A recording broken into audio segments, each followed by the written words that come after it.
hoes didn't know a nigga. Now she claims she know me. I been counting up the bag. Yeah. I get the load of bag. I'm fucking up yams. Go get the birdie, nigga. I need some hands. Yo, what's up, guys? It's Josh back with another video. Today I'm going to be teaching you guys a little tutorial almost on how to improve your game sense and overall get better in competitive events like Cash Cups, FNCS and whatnot. And I know I'm not exactly the right person to teach you guys this because I don't really have many good placements myself, but I do happen to have pretty good game sense, so I'm almost going to be like showing you guys and giving you guys different coaching tips on how you can perform better. Because if you guys are like cracked mechanically and you have really good edits and builds and aim whatnot, but you don't have the game sense to really get you placements, just make sure that you watch this video entirely. It'll definitely help you out a lot. And yeah, just quickly before the video starts, if you want to keep on supporting me further than subscribing to my YouTube channel, make sure to head on over to the item shop, go to the bottom right hand corner and type in supporter creator code JoshyyTV with 2 Y's and press accept. And by doing that, you're helping your boy out, you're supporting me. And yeah, I hope you guys enjoy the video. If you're new to the channel, subscribe with notifications turned on so you don't miss out on an upload. And yeah, I'll see you guys in the video. Alright guys, so the first free resource that you have inside of the game itself is actually within the compete tab. So within the compete tab, you'll find all of the past events for your region, as well as their dates and whatnot. But something you can do to just like improve your knowledge of the game itself is you just click on any event you want, click on event details, click on either of, it could be the first round, it could be the second round, doesn't matter. Click on the session leaderboard right here, check on, you can pick any player you want almost, it doesn't really matter. So for me, I don't know, I'm just gonna pick a good player like Epic Whale, for example. You can click on his match history right here and you can see all the games that they played in this tournament. And so most likely you're just going to want to pick a game, I don't know, where they placed high, like let's say their first game. So I'm going to just click on that, click on watch, and it will take you into the replay mode for that game. It'll just load up, so you just got to give it a second. Alright guys, so I'm in the replay mode now. Something quickly I'm just going to turn on is I'm going to turn on the nameplates just so I know what players they go up against or who's in the game. So quickly, what you want to quickly analyze is you want to see if they have any mid-game interactions, and you just want to see how they played out. So I'm going to quickly skip up to where he gets a mid-game elimination. So right up here, he gets one. So this is his gameplay right here. The FPS is tanking a lot because obviously there's a lot of people. So what he does is he chases this player. I'm assuming he got some tags on him beforehand. I can't really tell. He actually lands agency, so he does have the drum gun, and he just absolutely lasers him, right? He hits him for a total of maybe, let's say, he hit him maybe 100 damage in total, because I know he wasn't full shield. So what he does is he does ramp him.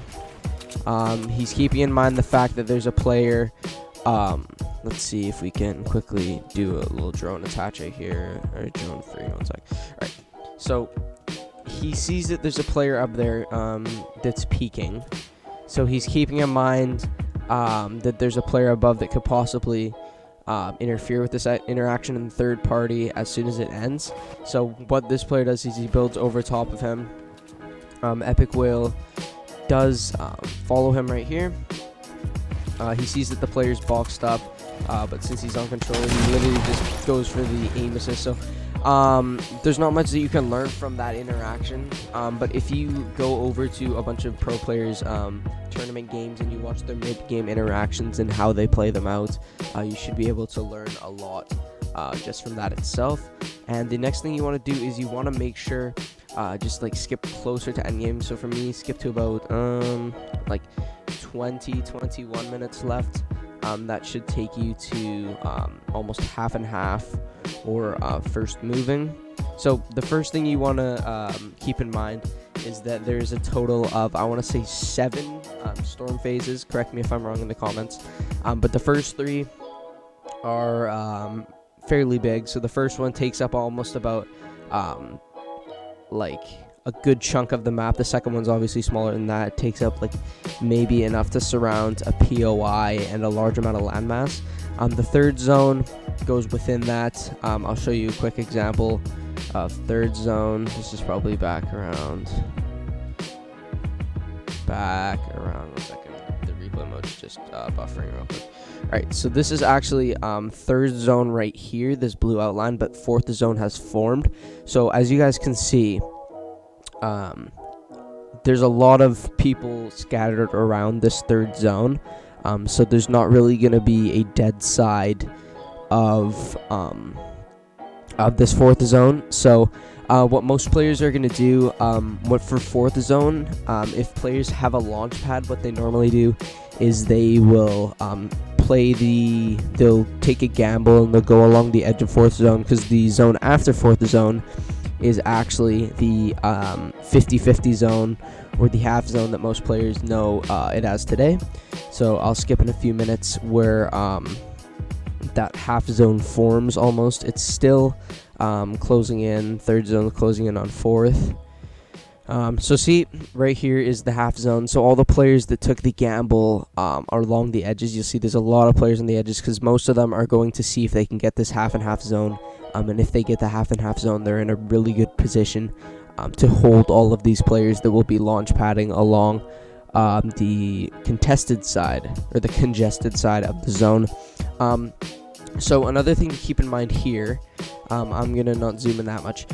So pretty much when the zone closes to go to half and half, all of these players along the edge right here will have to move in, making this side of half and half zone very congested.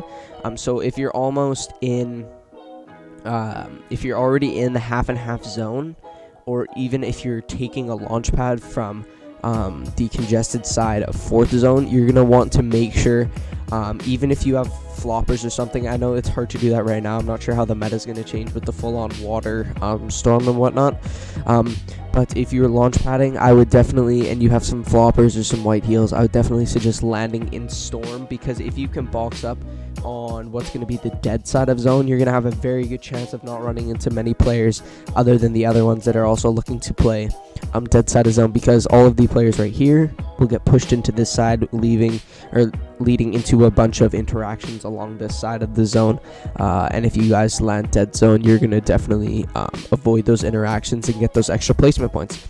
Alright, so the next storm phase after this is actually the first moving zone. So this is, Epic Will doesn't have a pad, so what he does is he tarps into the zone. He's in zone right now. He's actually in the, he's on the, see, right, like I said, this part of the zone right here is definitely congested. As you guys can see, there's no one right here, so that's definitely going to be dead side of zone.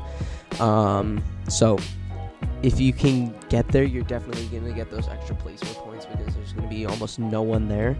You'll be by yourself. You can look back in zone, and even if you get first moving to pull back towards your direction, that will be like really good for you guys, because you'll have almost no one contesting. So as you guys can see, first moving zone, which is the 6th storm phase, I believe. Sorry, I was wrong when I said 7.